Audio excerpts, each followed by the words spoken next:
Hello and welcome to the video. Today I'll be looking at these. So these are just two little adapters. You can probably tell they're all cheat engines or cheat devices for the Game Boy, or specifically the Game Boy Advance.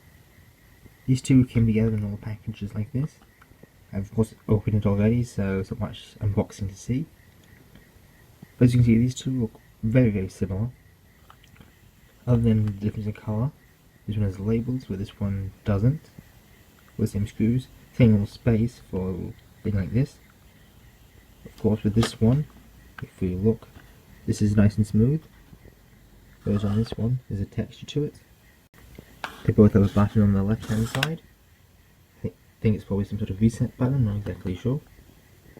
One has a little stick on here. On the opposite side, let's flip them over. Very similar again. And one difference is this one has just a sort of semicircle or sort of curve, whereas this one has grips, so you can actually grip it and try to pull it out.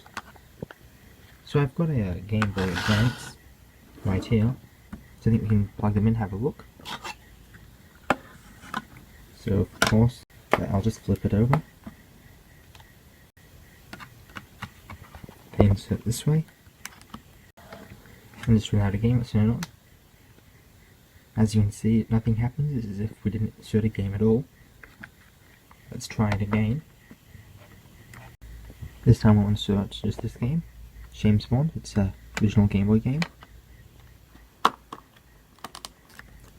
one fits in nicely. And let's turn it on. And you'll still see that there's no games have been inserted at all. Just the original sort of startup screen. So let's swap this out and let's try it with a Game Boy Advance game. Of course these are designed for Game Boy, not Game Boy Advance, because in the original Game Boy, since the cartridge had fit in all the way here for the power switch, these ones wouldn't fit in, so it's of course designed for Game Boy cartridges. But it's a bit interesting that it doesn't work with the original ones. I think it's to do with how they bypass how the Game Boy Advance checks whether the cartridge is valid or not. Of course, it's got the little switch, so it can detect whether it's a Game Boy or Game Boy Advance cartridge. That brings a bit of an issue because since this doesn't have a little spot, you can't change that.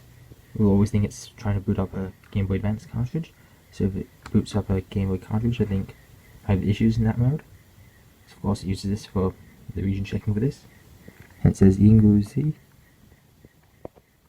Hopefully that's legible on the screen. There's three options here.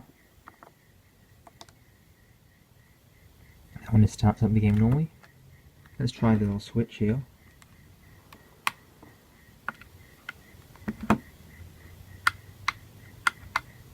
Okay, that seems to do absolutely nothing. Let's turn it back on.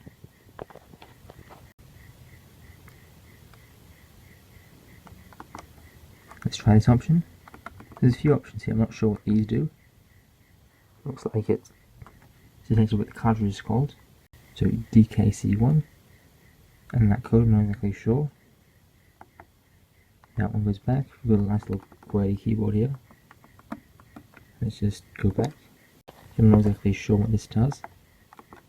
Let's check the bottom one out. Let's turn this off and let's try the other one. This one is called the Magic Editor Card 3 essay game. I might point out these were both purchased from Japan. So of course, let's try inserting a cartridge. Let's start with the Game Boy Advance game, because you know that should work. This is very tight. It's not going in at all. I am inserting it the right way because the pins are facing the right spot.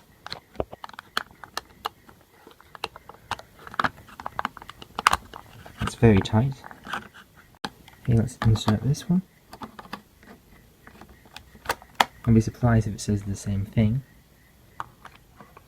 Oh, they honestly could. And nothing, so it might not be inserted properly. That's not going to go in very far at all. The other one was about here when it stopped going in. So it should be enough in theory to make contact. Let's try with this one. So this one goes in, and that one actually goes in much further. So I think this one needs to go in further as well. But there's no way you could force it in, because it's very, very tight. Let's just take it out. Let's have a look. So it looks like with this one, this moves in a considerable distance. So as you're pushing it in, that sort of goes in. So I think that's affecting this panel to actually go in, because I don't think that should move. So as it does move, it means even when you've pushed it all the way in, it sort of just moves in, so it doesn't actually make contact. At some point I have to open this one up to try it out, but yeah, it's not going to go in, it's completely blocked. So if you enjoyed this video, don't forget to like the video, comment down below any thoughts you had on these future videos, and subscribe so you don't miss any videos like this in the future.